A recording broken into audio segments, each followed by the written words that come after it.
We taking charge. We overcoming the odds. You never thought. Look at me now. Look how we raising the bar. We going far. We going far. We going straight to the stars. If you ain't know it by now, you better know who we are. You know we out of your league. You do not want to compete. We overcoming defeat. Look how we running the streets. Welcome back to the EgoLess podcast. I have rock star Garrain Jones with me today. Like, bro, you're larger than life. Have you always been that way? Well, first off, thank you for sharing that. I would say I wanted to be a superhero when I was a little kid, so I always saw life from this perspective of somebody who wanted to take over the world and like help people and things like that since I was like 3 and 4 years old. What superhero do you want to be? So the blend between Superman and Batman. I could relate more to Batman because he was the most like me, but then Superman had these powers and could fly and do all these pushing the locomotive train. So it was if there could be a blend between the both, that would be Garrain Jones. Superman and Batman. Dude, I'm gonna have usually I'll do something like special for my the people that I have on just to thank them. I'm gonna have I got a guy who's a really good artist. I'm gonna have him make a special Superman, Batman, Garrain Jones collab. I don't know how it's gonna be, but it's gonna be cool though. That'll be sick. Whatever it is, it'd be sick. I'm gonna figure it out, dude. No, I love that. Now, like, okay, so tell me, we think emotionally because people make us feel a certain way. Like we grow up and we see these powerful, whether it's football players or basketball players, and like, man, I want to be like that. Like, what made you? Did you just was it being a superhero, like looking up to them? Was that like one of your biggest idols, or was there somebody else? Honestly, it was the superheroes. I would watch, I would watch the X-Men, I would watch the Avengers, and I would just look and see that they overcame, these things in life in order to get their powers. And I just was always so fascinated by what superheroes could do for people. And of course, I couldn't think like that when I was a little kid, but, in hindsight, connecting the dots, looking backwards, this is me now. That's exactly what happened. I really loved the fact that there was a human being or whatever they were that had these larger than life powers. People looked up to them. They made a difference in the world. And so that's something that I lock into even today. I've seen every episode of all the Avengers, all the X-Men, every single in between, all of them. I'm excited for the new ones to come out. Dude, I love this. So like, walk me through that. I mean, your story's out there. I'm going to put, a link to your story. But so walk me through that. Like, so you're, 5 years old, and like, that's who you want to be. I mean, how did life play out after that? Because I don't think that, like, sometimes that our reality doesn't line up with that. Well, a lot of times our reality does, but people don't often pan all the way out to see the timeline of things that are actually happening, because they're like, why is this happening to me? Why is this happening to me? Instead of, oh my goodness, this is a part of my path. So for me, when I was 3 and 4, I used to always say, I want to be stronger than the average man. I want to have abs like an action figure. And I want to save people's lives all over the world. I said that over and over and over and over. Now, take that out. Let's implement my life. Went through my mom and dad separating. Went through going in and out of juvenile. Went through 3 adults trying to drown me in a bayou in Missouri City, Texas.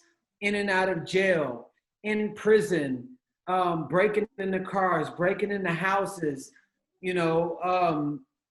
just going through just the monotonous of the harshness of life and having to figure out how do I manage this life when I'm a little kid, when my mom has no money, nobody in my family has ever came from money, So I'm just got to figure out a way to get what I want. And also having my mom say, whenever you can make your own money, you can buy whatever you want. Okay, cool. Breaking into cars, breaking into houses, doing whatever, because I was never given direction. But the only direction I was given, so I was given direction, that direction was to do whatever you got to do to make money. Boom.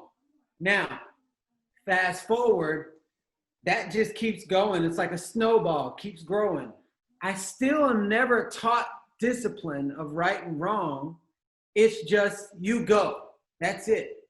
Now, I ended up smuggling drugs into a country and spending 2.5 years in a French prison. I got out. The next 10 years, the next 6 years, I'm going to couch, to girl's house, to couch, to living in my car because I can't seem to figure it out. I ended up getting a record deal with Ludacris. That didn't really work out. So I had a record deal with him. I ended up leaving that label, and I didn't make all of my money from that. So I wasn't really making any money from music, living in my car for 2.5 years. And that's when everything happened. I just threw my hands up. I was like, I'm tired of fighting. I don't want to fight anymore. I want to be healthy. I want to be happy. I want to be surrounded by nothing but positive people. I just want to inspire people. And I want to make a bunch of money, but I want the money to represent something that I passionately believe in. To a week later, being confronted by a homeless guy when I asked him for money, I said, you have more money than me. And he goes, change your mindset, change your life. And that is where everything changed for me, because it wasn't about what he said. It was about what happened inside of my body when I heard the words, change your mindset, change your life. It's been almost 9 years since that moment. And I do the opposite of everything that I wouldn't normally do in areas of my life where I wasn't happy. And I trained myself to do the opposite for the last 9 years. And that is how now I breathe life into humanity. I've owned several properties, attracted my soulmate, just multi-million-dollar businesses and #1 best-selling author. But that was on the other side of something I would never do. And that's why it's relevant for me to talk about the power of transformational change and changing your mindset, is because I lived on that side and I changed it. And now I live on this side. Now I speak about the differences in between that I've learned along the way. And you're doing it in the exact same town, in the exact same area that you were. Same town, different Garrain Jones. Absolutely. Bro, like, okay, so that story that you told me about about the homeless dudes, because I listened to it, and that's not a regular story. That's not a, those kind of things, for somebody homeless to do that. Like, I mean, are you even sure that was like a real dude? Like, you think it could have been an angel? I feel that it was an angel. Because when I heard that story, it was too deep to be. It was to give you something that you needed right then and there, and for that person, for that homeless dude to have a stack of cash, and to tell you something that resonates, with your soul. It's not a normal thing. The thing that I share with people all the time, because I often hear people say, I wouldn't take advice from people who I wouldn't trade places with. Well, I wouldn't trade places with that guy. However, I listened and something happened. So what that told me was a message can come from anywhere if you're open and willing to hear it. So for me, I had to be broken down, stripped away, things, money taken. My daughter pretty much disowned me. My girlfriend had broken up with me. My mom was dying in the hospital. I'm $200,000 in debt. I feel like everything is being removed or taken from my life, or it was removed so that I could be with myself. And with myself, at the core, is humility. And inside of humility is a magic pellet that allows you to embrace divine timing and divine signs and messages because ego will never allow you to see past your own thoughts. But when you're in a humble state, you can actually receive everything. Bro, that's what this whole this whole movement of mine is about, is ego-less, right? Less ego. And dude, just hearing your story, I tell people that sometimes rock bottom's a good place because it's solid.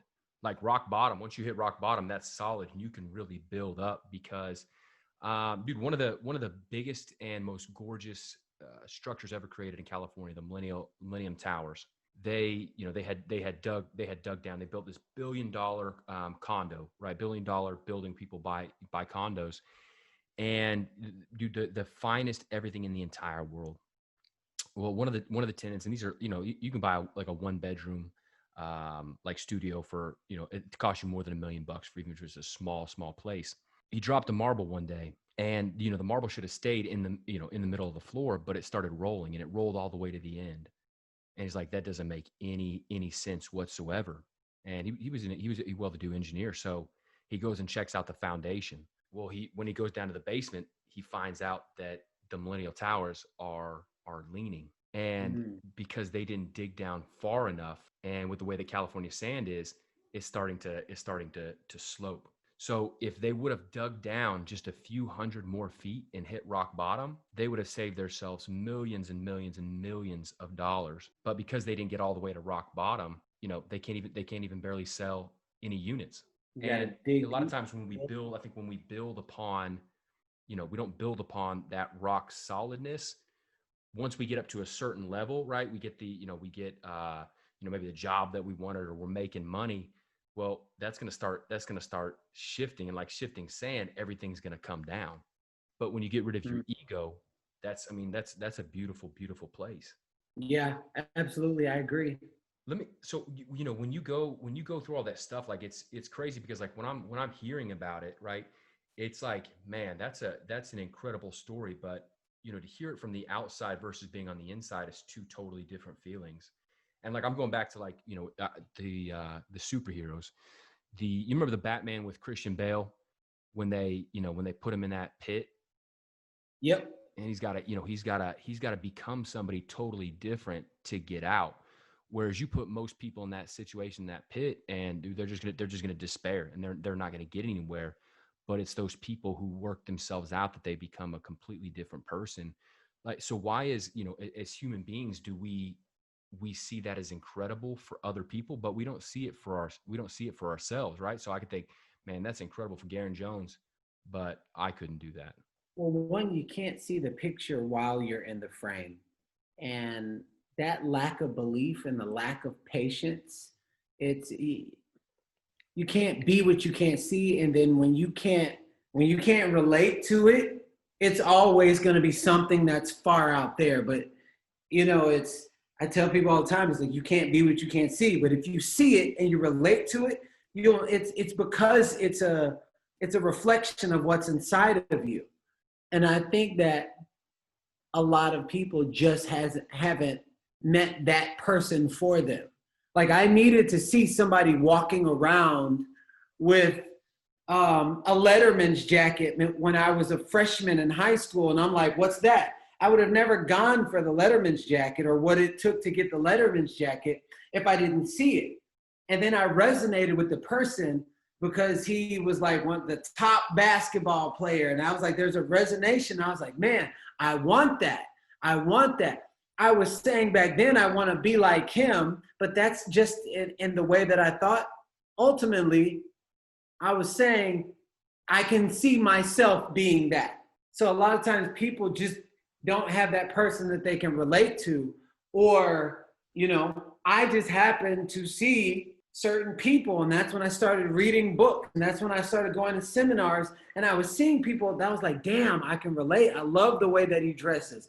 I love the way that he speaks. I love the way that she builds people up when she walks away. And I was like, man, so I started building a transformer of myself. I'm like, I'm going to take that. I'm going to take that because I can relate to that. And I'm going to take that, and I'm going to take that. So I'm a culmination of all of the great people. So when people say, oh, you're great, I was like, man, it's like this person, nothing really comes from like, there's nothing really original. It's all this subconscious stuff going on. You heard this song, you listen to this person, blah, blah, blah, blah, blah, blah, blah. And whatever you choose to focus on, that's what's going to create the physical reality of your life. So me, it's who I started learning and seeking and looking at and relating to, and all of that is what shaped and molded the me until I became me. And that's when I truly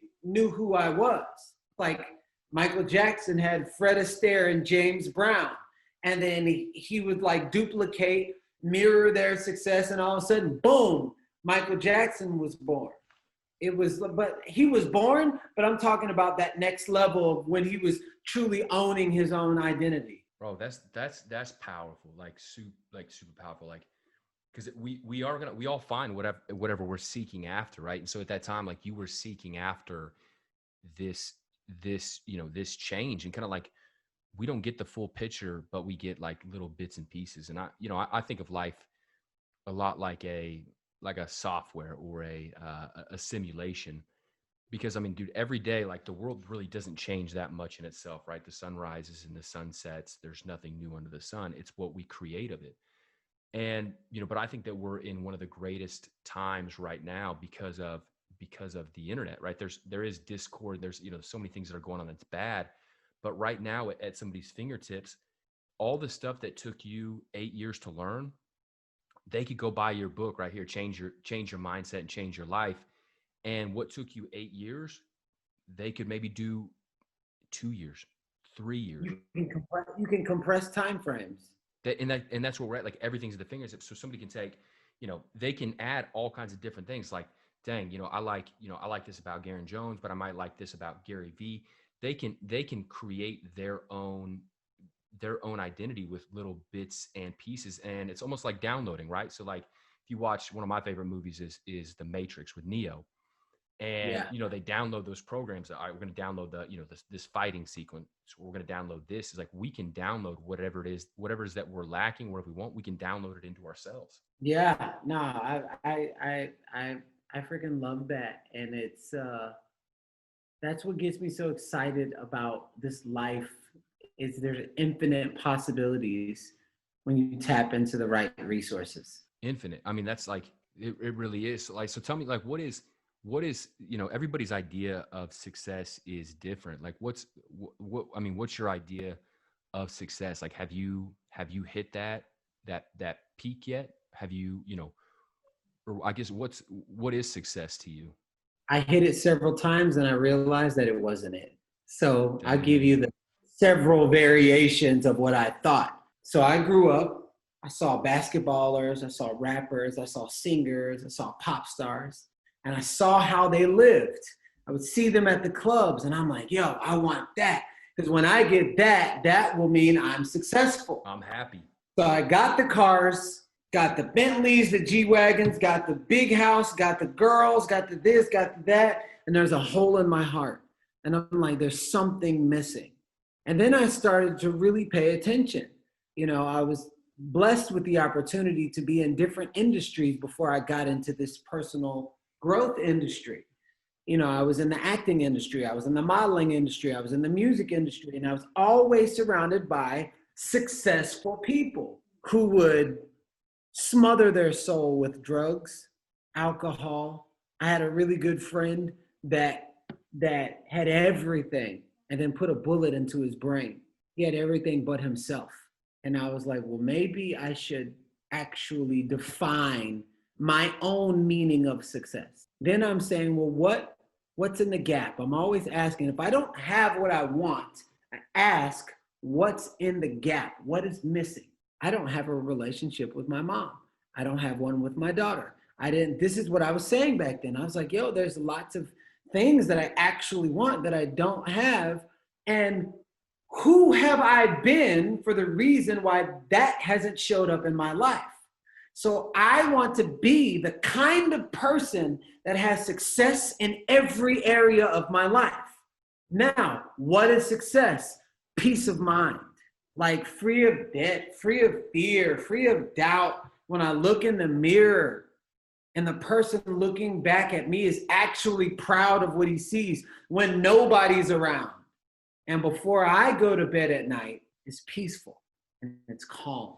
That is the pinnacle of success for me. And there's always, life is always gonna life you. So it's gonna keep throwing stuff, and it's about adjusting, being shaped and cultivated, growing to the next level like a fourth grader going to fifth grade, but you gotta pass a test first before you go there. So life is gonna continue to evolve. I get to keep adjusting and shaping and shifting like water so that I can keep flowing, so that peace is always at the priority of my focus. Dude, that's, I mean, to hear you say that is totally contradictory to what is, what is like thrown at us by social media every single day. There's this idea of, anybody that I talk to, they feel like it's like, that, like you talk about like people being lucky, that we're successful. It's like, no, most of those people went through a lot of hardships, but the idea of success, I feel like, is so skewed and tabooed where, people think it is, driving a nice car, doing this, but like, it's really about becoming the right person in the small things. Yeah. And I could have a 5-minute conversation and ask some qualifying questions to anyone. And within 5 minutes, I can tell you how your soul is. And I could tell when somebody's genuinely happy, but you can't be able to tell that if you're not genuinely happy yourself. The thing about it is, most people would rather be wrong around a bunch of people who are wrong rather than to be right by themselves. So if the community of people is acting out of integrity, or they're talking about the car,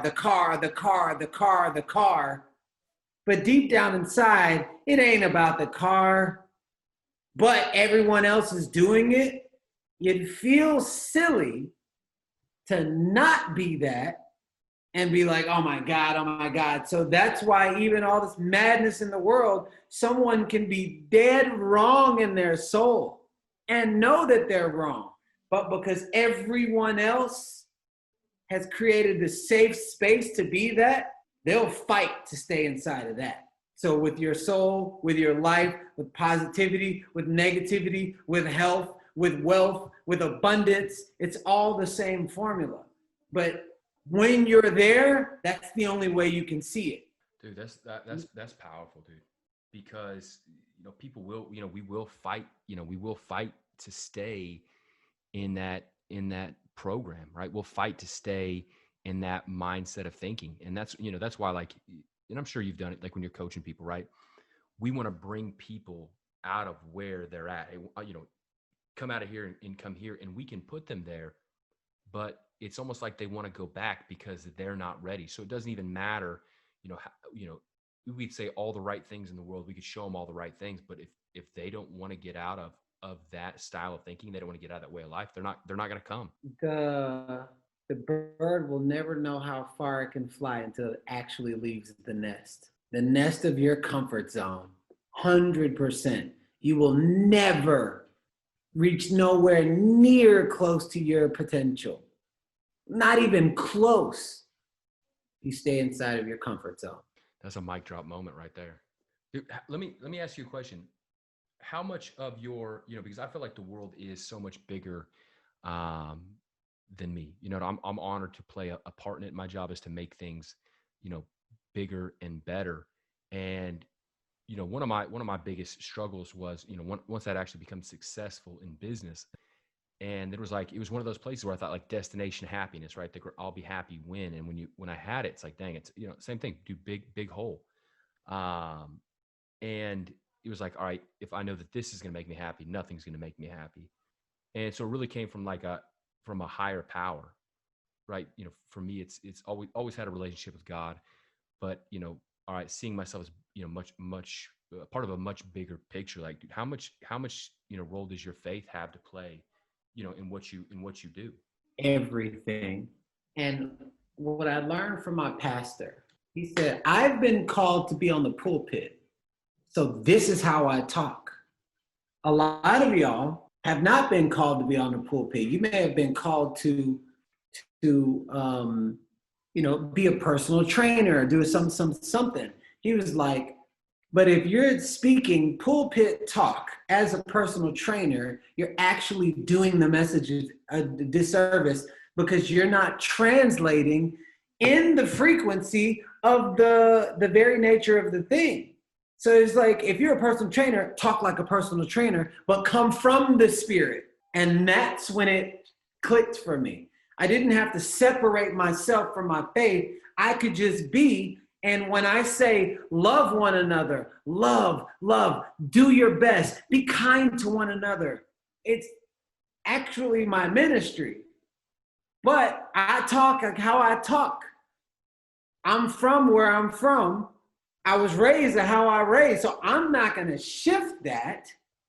However, I'm going to speak a language in the way that I speak, but it's always backed by the Spirit. So that's why 10 teachers can teach the same exact subject, but why does one of them have higher passing scores than the other? It might be where they're coming from when they're saying the same thing. So it's not what you say, it's how you say it and where it's coming from. I mean, dude, you can even see that, right? Because like at the end of the day, there's all laws that we operate by. The law of gravity, the law of sowing and reaping. It's these laws that we operate by. And that book that you very first read that brought you out of there, it was the Power of Positive Thinking. The Power of Positive Thinking. Yep. I think it was written in like the 1920s. That is a very old book. And that's what I'm like, the stuff that, like, fast forward 100 years, right? And it's nothing new. It's the same message, but you're taking it and putting it in something that's relevant. So the same thing too, when you get that message from the pulpit, right? You get it in one way, but it's that, your job and my job to then take that message and put it out in our way. Absolutely. Listen, Think and Grow Rich, the power of positive thinking, grow rich with peace of mind. A lot of Napoleon Hill's, Norman Vincent Peale, a lot of Tony Robbins, a lot of Les Brown, a lot of the 90% of those books. If you read Proverbs, and if you read Psalms, it's all there. They just share their perspective and their own language of how it is. I'm not a very churchy, biblical type person. I'm a very spiritual person that just loves to have a great time and do dope stuff with dope people. And, some F-bombs come out every once in a while. I just make sure to stay true to myself, and my relationship is my relationship, but it has a huge part without me trying to stuff it down people's face, because when it's not by request, you actually make it worse on other people. So I have conversations with people, and whenever they want to have the real, and they ask me questions, just like you did, how important is your faith? Yo, it's everything. And it really is that way, bro, because like you've got a glow and you've got an aura about you that a lot of people don't have, right? Not even, it's not just good skin products or whatever. It's like, you can tell that something's different, right? It's like, man, something's glowing underneath his skin. And dude, when people are attracted to that, and I think that's the problem with, the church today, is people aren't attractive, not good looking, not just good looking, but an attractive person. Like, dang, I want to be around that person, right? Like, dude, at night, like, you got a light shining, like bugs are attracted to the light. Like, people are attracted. We're attracted to, I want, like, just like the Letterman jacket, right? Dang, I want that Letterman jacket. What do I got to do to get it? I want a life like Garrain Jones. What do I got to do to get it? And that, dude, that's the biggest difference maker right there. People listen to who they can relate to. It's and I'm not pushing the line when I say this, but it's important for me to say this, especially because of what's going on in the world today, like with all the racism stuff. And I was talking to one of my white friends, and he was like, "Man, it's like I really want to say something, and I just don't know. Like my words don't matter." I was like, "Your words do matter." And he was like, "Well, why? Like what, what, what validation do my words matter?" He was like, "I'd rather be quiet." It's like, your words actually matter. He was like, "So what makes you say that?" I said, "When I was 5 years old, I lived in Arkansas. This was in 1983. I'm 41. I'm 41 now. It's 1983 in Arkansas. So I would just say it was heavy with the racism back then. And I was chased by 5 white boys that were calling me the N word all the time and jumping me all the time. And they wouldn't leave me alone. And they picked on me every day, calling me the N word. And then one day, this other white boy that I did not know, his name was Ryan something, I don't remember. He runs out. He said, "Hey, stop, leave him alone. He didn't do anything to you." And they stopped. So they didn't listen to me, but they listened to someone that looked like him, looked like them, and they never messed with me again. And when I shared that with my friend, he was like, I said, "Yeah, your words matter. Your words do matter. If you see," and this is how I am. If somebody treats a woman wrong, or they treat somebody wrong, I don't care who you are. Wrong is wrong. I don't like anybody picking on anybody for any reason whatsoever. I'm gonna stand up for it. That's how I am. I'm a protector. I'm like a freaking pit bull. That's how I am. And a lot of people are not like that out of fear or guilt or certain things. So I had that conversation with my friend. He was like, "You know what? You're right. I know that I've intentionally not said anything because I knew that it was easier for me. But Garrain, you would always have my back, but I wouldn't always have yours."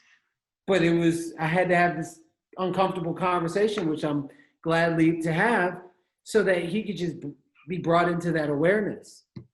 But he had to see it and relate. And I think the biggest thing too is like, having that conversation with your friend where it's like, dang, I would have your back, but you wouldn't have mine.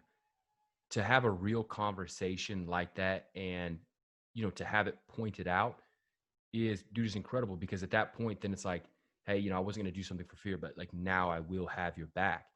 And and I think that's one of the things that we got to realize about the people in our life is, unset expectations rarely get met. And, we might want things from people, and unless we let them know, hey, this is what we need. Your voice does matter. It shuts people up. And, for me, during the whole time, I was vocal about the things that were wrong.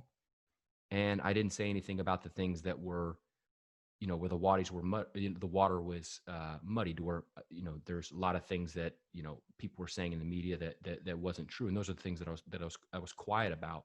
But as I watched it, I think 2020 was an experiment. I really do. Because, there's studies right now that, 60% of all Twitter accounts are bots pushing agendas. You think about how many social media accounts. You're about to open up Pandora's box, buddy. I know. Dude, I keep go there if you want. But we look at like as, okay, how are human beings going to behave, and how do we keep them engaged in the system, right? Because you could get on Facebook and see one events pan out a certain way. I could get on Facebook and see things pan out a totally different, the exact same event, but we're getting two different narratives on it, because the whole goal is to keep us in the system. So it's like, and in another study done, fake news travels 6 times faster than real news. So the whole goal is, how do we keep people in this system? We don't want them to be united. We want them to be enraged, because enraged people stay in the system. So, hey, we're going to, white people, we're going to let you know that, black people think that you don't have a voice, and that, that your opinion doesn't matter. And even if you say that you stand with us, you're not with us. And, people go with that. And I really do believe that 2020 was a big experiment to see how we react and how easily controlled we are. I share this all the time. I said, for the most part, us as humans were domesticated in fear. And whatever your domestication is how you can be controlled. If you are domesticated in fear, you can be controlled by fear. And, you know, I have this thing because you were talking about the system. 3 years ago, my face was the size of Thanos's from Avengers. And matter of fact, I got to show you. It's pretty intense, bro. So my face was the size of Thanos's. Was it just swollen or what? Oh yeah, it was swollen, and it just hurt so bad. Look at this. Holy crap. Dude, you look like you juiced out or something like that. Just like, Yo, it was crazy. I went to the dentist, and the dentist goes, "You've got to get a root canal." And I'm like, "How's that possible? I had a root canal there 17 years ago." They said, "Whoever originally did your root canal didn't get it all the way to the root. So it's rotten at the core, and you have 17 years worth of infection that's showing up on the surface." oh, snap. That is exactly what's going on in the world today, because the system was rotten to begin with. And so we've got 400 years worth of infection that just keeps spilling over, because it wasn't anything. So what people do, they focus on what's happening now. Oh my God, adults are deteriorated children. So anything that happens is at the root. You pull a weed, not at the top, but you pull the weed at the root, and then you got to plant something there. And if you don't plant anything there, then it's just going to grow back. And weeds don't need anything but time to grow. So at the core of our society, it was perfect for a perfect society that didn't include everybody. But to the other people, it's a rotten, it's rotten. So what's going to keep spilling up is the infection that spills over onto the surface every time something happened, every time. So what I had to do, 10 times as much, 10 times the pain. They sawed half my jaw open, and they had to just reconstruct all this stuff for something that, if the system was designed at the root, if they got it at the root to begin with, then it would have been completely different. That's where it is now. Now I have no more pain. Every single one of those years that go by is more and more pain when we don't take care of it at the root. And for me, you know, thinking about it, there's no one thing that we can do. Right. But just like, dude, even just like your journey, right? When it comes to change your mindset, change your life. Because if we can get people to see themselves as somebody more and somebody that's not oppressed, they're going to act and do things not out of that oppression, but out of that new person. Hence, change your mindset, change your life. I had to travel back in my own life and all of my childhood trauma. I had to forgive, let go of resentment. I forgave the 2 men who murdered my father, so I didn't have to make other people pay the price for the hate that was living inside of me. And then once I let all of that go, that's where the elevation came. I wrote down a list of 250 names of anyone that I ever thought negative, did anything negative, anyone that ever did anything negative to me. I apologized for my part. How many people would do that? Hardly anyone, but I was willing to go there because it was my life that was on the line, and I'm willing to go anywhere and everywhere for the sake of my own freedom. This is how I got to where I got to, but I had to. People say, leave the past in the past. Not if you didn't get the lesson, because if you didn't get the lesson, you're going to recreate your past. Garrain, dude, you're inspirational. Like, and I could see, you know, why you're at where you're at today. What's the next, not necessarily the next steps, but like, what all do you have going on right now? I know you've got the new book out, and I know you're motivating the world, but like, how can people be in touch? Like, how can they be a part of, you know, what you're doing? send me and my wife some great baby making energy. Because me and my wife are in the process of creating babies. We just bought a house in Austin, Texas. We moved there next month. Where are you at right now? I'm in Los Angeles. Okay. You're following Joe Rogan. Before I even knew he was going there, that was like a an exodus. Bro, is so before I even knew, because my wife was on this like maybe almost a year, but I was just like, my people are still here and everything. But my wife, she wanted to go long before we even knew anything about Joe and Elon Musk and all these people. But then I started seeing, I was like, this person's going. I was like, yo, what is happening? Then I started doing research, and then I started gathering all this data. I was like, yo, it don't take all day to recognize sunshine. There's a reason. And so we bought a house. So you can find me on my website, GarrainJones.com, and then on Instagram, Garrain.Jones. My book, Change Your Mindset, Change Your Life, is out on Amazon right now in Spanish and in English. We're about to start working on the audiobook, which is going to be an interview format, which is going to be really cool. Kind of like The Secret? No, it's going to be kind of like Limitless by Jim Quick. Very similar to that. Okay. Yeah, no, it's sick. So there's that, and I'm supporting my mom and launching her eyewear line, Jazzy Grand, in 2021.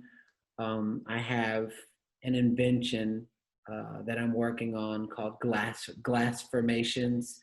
That will be the first prototype will be out in 2021. And of course, I have my speaking and my workshops that I facilitate all over the world. Anything that has to do with transformation, your boy is there. Dude, I love it. And what I'll do is I'll transfer some of my energy to you, because I just had two baby boys without even trying, like not even trying. So I got some good energy when it comes to that. I just had 2 weeks ago, Calvin Cash was born, and then I got a 17-month year old. I don't know if it's 17-month-old baby boy, Jack James. So I'll transfer some of my energy that way. Then, next thing you know, y'all have a baby. Perfect. Thank you. We wholeheartedly receive that. I love it, man, dude. Well, I look forward, dude. I had seen, a little bit of your stuff before, but even getting to know you more, it's like, all right, how do I stay Garrain's friend, dude? So I'm gonna figure out different ways to support what you're doing. Any way that I can bring value, dude, I will. So I look forward to knowing you more and seeing Garrain's world.